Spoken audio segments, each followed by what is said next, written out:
This is John with the latest on the NFL NFC playoff race heading into Week 11. We begin with the big winners and losers from the Week 10 games. Here are the winners. On quite the journey and making their third consecutive appearance on the list, the Minnesota Vikings just won their fifth straight, notching another big win over a potential contender while tacking another W to their conference record. Now a comfy lead for a wildcard spot. The Cowboys bounced back from the loss against the Eagles quite nicely against the undermanned Giants. But a win is a win, and this one evened up one of their weak tiebreaker stats, conference record, while giving them a two-game lead in the wildcard race.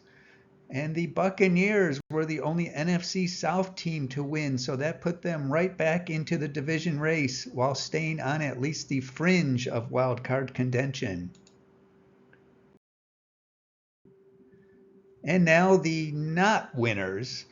The Commanders blew a chance to stay in the middle of the playoff race. Their bad conference record got even worse, and they are the latest team to no longer control their own destiny. The Saints blew a chance to keep solidly ahead in the NFC South, now just up by a half game. And if needed for some strange dimension where an NFC South team ends up competing for a wildcard spot, their conference record is not so stellar now. Finally, it is again my pleasure to see Arthur Smith on this list, now 2 weeks in a row, as the Falcons have lost 3 straight, are now 2 games back for a wildcard spot, and their conference record is under 500. If they weren't in the NFC South, they would be in serious trouble. Here is the overview of the NFC. For the most part, we gained some great clarity and separation between the haves and have-nots. There are essentially 3 tiers now. Teams in good shape and playoff odds, the NFC South, and then teams whose odds are becoming slimmer by the week. The Eagles are approaching lock-it-in status. The Lions are above 90% playoff odds now. The Seahawks, 49ers, and Vikings are above 80%.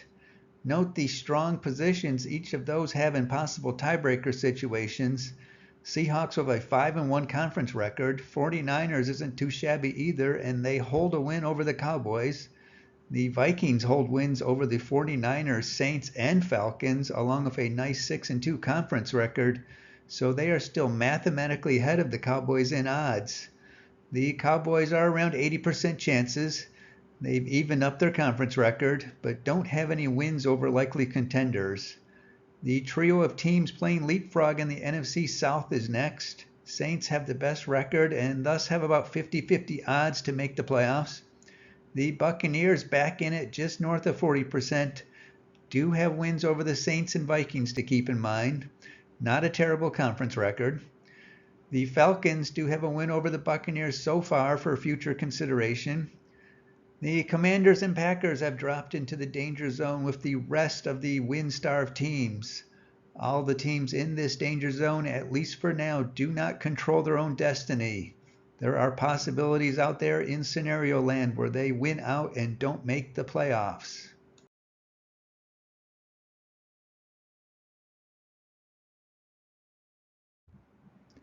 Now for the important numbers.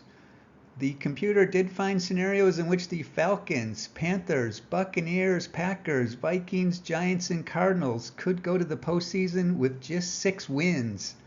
I would not call up Vegas on that though. It did not find any that anyone else could get away with 6, but looks like 7 wins are needed for the rest. Obviously, the Lions and Eagles have already hit that mark. A small caveat with that second group and the next number: the computer goes through 60-some million scenarios with some Inspector Clouseau programming to dig this info up, but there are still a zillion possible remaining scenarios left in the season. So while these numbers are very, very solid, there could be a 1 in 2 zillion shot at them not being absolutely perfect. In that vein, the next number is how many wins should guarantee a playoff spot. It looks like the Falcons are the only team that if they were to reach 11, there would be no way they can miss the playoffs. as if they went out, they would be the NFC South champions. Everyone else looks like they would have to get to 12 wins to avoid any possible wacky scenario doing them in. So, of course, the teams in the danger zone that can't reach 12, as I mentioned, no longer control their own destiny. But all these arguments are really only relevant for the far out scenarios. The really important number is how many wins is most likely to have a realistic chance, at least a wild card spot. And the computer spit out a number that is currently 9.5, meaning that 10 wins would very likely end up being good, with 9 wins having at least decent odds of sneaking in or getting to a tiebreaker situation.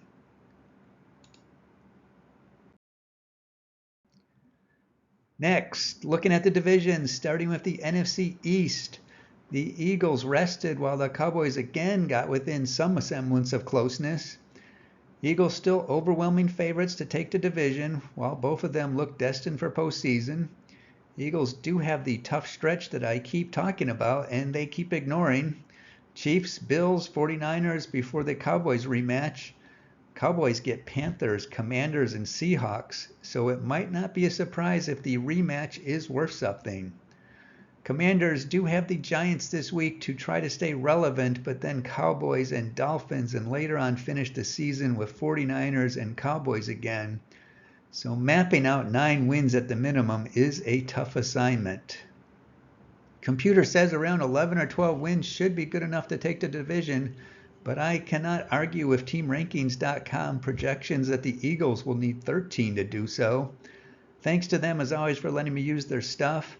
They have the Cowboys right behind and easily securing a wild card, with the Commanders and Giants not being in contention per their forecast.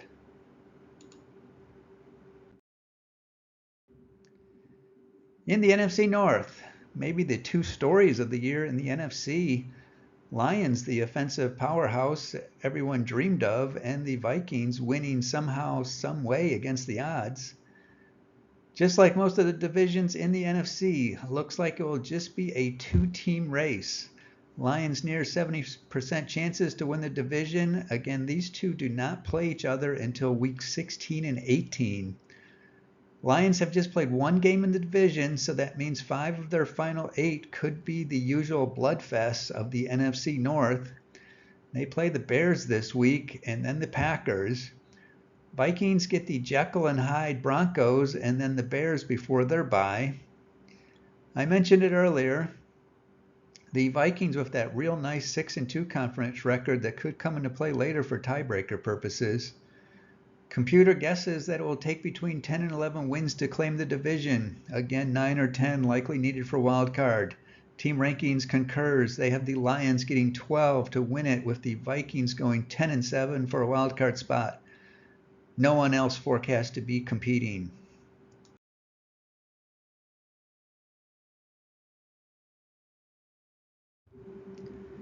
In the, shall we say, interesting NFC South, Saints lost and are leading it at 5-5, which is keeping the mediocre Buccaneers and badly coached Falcons in the middle of a fight for the division.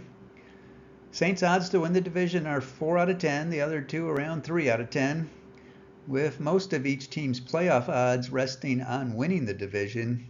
Looking fairly unlikely we'll see a second team here in the postseason. The Saints are on bye this week, so they could actually lose the division lead if the Buccaneers win this week. But fortunately for the Saints, the Buccaneers play the 49ers. The Falcons are also on bye this week, so there will be no community favorite to root for against them. After that, the first Saints-Falcons matchup to maybe decide the division. Projected wins to take the division is just around 9 or 10, with Team Rankings having the Saints manage 9 and that being good enough. Buccaneers forecast right behind, with the Falcons not too far back. And if you've been following the NFC South, you know this is subject to constant change.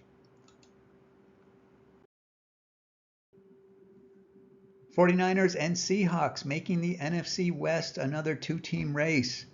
49ers have a slight edge in division odds due to currently having a better division record, but the Seahawks actually have ever so slightly better playoff odds due to their better conference record. Rams far back now and needing some of those wacky scenarios to help them out. 49ers get another Florida team this week, the Buccaneers, while the Seahawks try to keep the Rams far back.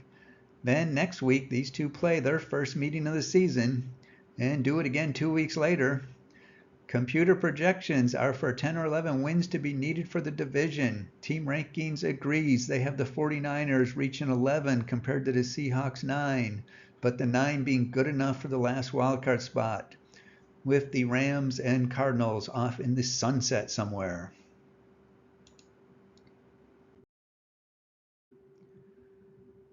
Now for my own analysis, figuring out what is likely or unlikely with human eyes. Obviously, this is a little subjective, and no team has officially clinched or been eliminated yet. The Eagles remain the one team I have in my realistically in column, as they should only have to find 2 more wins to hit 10, which currently seems to be the safe zone mark to hit. In my realistically out column, welcome the Green Bay Packers to the island of misfits.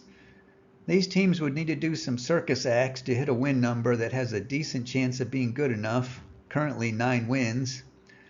As always, teams can pile up some wins to pay their way back to contention, but for now, this picture shows 9 teams left fighting for 6 remaining spots.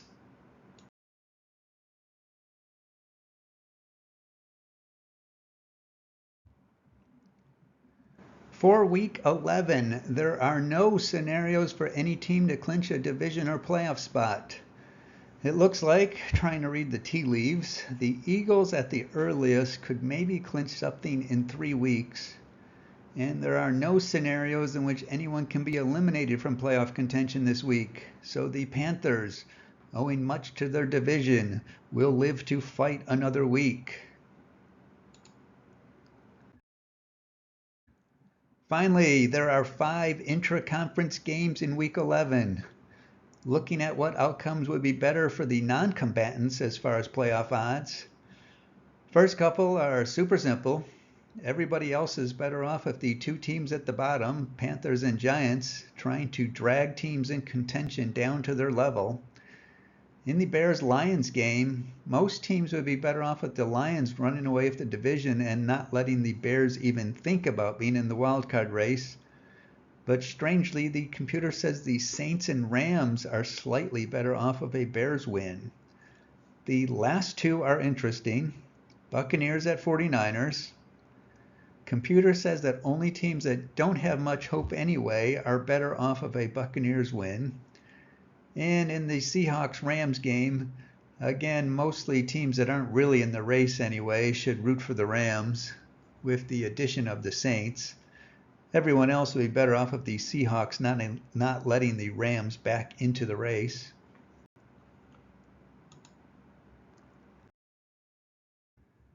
That's it for now. Again, my site is playoffcomputer.appspot.com. Please check it out to calculate the playoff race drama in your own fantasy league or to support this mission in Stack Geekery. Comments, questions, suggestions about the content here or the program there are welcomed. Enjoy your day.